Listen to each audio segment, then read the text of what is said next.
Di sebuah kontrakan sederhana telah terjadi sebuah pembunuhan. Polisi mengatakan bahwa korban tewas disebabkan luka cucuk di belakang leher. Dan saksi yang menemukannya adalah, yang pertama, seorang wanita yang mempunyai janji dengan pria itu. Ia mengatakan saat tiba di lokasi, ternyata kamar pria itu masih dalam keadaan terkunci, sampai si wanita mendengar suara teriakan dan benda jatuh. Yang kedua, seorang ibu kos. Dirinya yang terganggu dengan suara keras, hingga ia datang dan membuka kamar pria itu dengan kunci cadangan. Dan terkejut mendapat pria itu sudah dalam keadaan tak bernyawa. Ternyata pria yang tewas itu adalah seorang musisi, pemain trompet yang handal.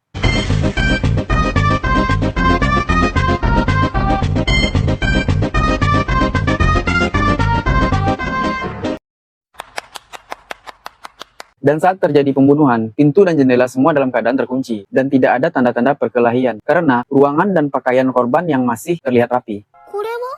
Lin melihat makanan hewan di kamar korban. Lin bertanya, apakah korban mempunyai peliharaan? Ibu kos mengatakan bahwa di kontrakannya tidak diizinkan memelihara hewan. Dan wanita muda itu mengatakan, tidak mungkin si korban memelihara hewan karena ia tidak suka hewan. Di sini Arne menyadari kalau ruangan ini tidak benar-benar terkunci sepenuhnya, sambil melihat ke arah ventilasi.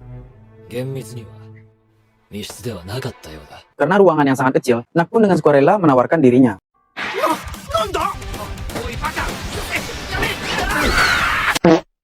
Nak mengatakan kalau ventilasi itu mengarah ke belakang gedung. Saat sampai di belakang, Arne menemukan benda runcing yang digunakan untuk memecah es. Tak lama, mereka dikerumuni segerombolan kucing. Hanya dengan tatapan Arne saja, kucing-kucing itu lari. Lanjut, Arne dan yang lainnya pun melanjutkan pencarian. Dimulai dari tempat si korban bekerja. Dan menanyakan tentang si korban. Karyawan itu bercerita bahwa musisi itu memiliki sifat sedikit pemarah. Ia pernah bertengkar dengan pemilik bar perkara gajinya yang menunggak. Namun si bos sudah melunasinya, bahkan memberinya bonus. Lanjut, karyawan itu mengatakan sebenarnya pemilik bar dan musisi itu adalah sahabat sejak lama. Dan mereka juga sering bertengkar. Tapi pertengkaran mereka tidak mungkin mengarah ke hal seperti pembunuhan. Dan saat Arne bertanya sambil menunjukkan benda yang ia temukan di belakang gedung, karyawan itu menjawab bahwa itu bukan milik bar mereka. Arne dan yang lainnya pun melanjutkan pencarian. Sekarang dengan ibu kos. Lin bertanya tentang biaya kontrakan yang menunggak, dan info itu ia dapat dari polisi. Ibu kos menjawab bahwa memang benar ia sempat menunggak, tapi sudah ia lunasi saat ia menerima gajinya. Dan tidak pernah ada masalah di antara mereka. Tiba-tiba perhatian Lin teralihkan.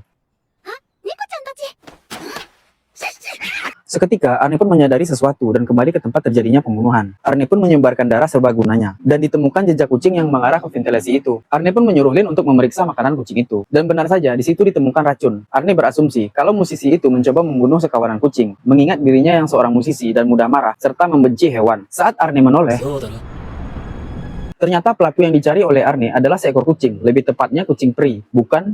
Jangan bergurau.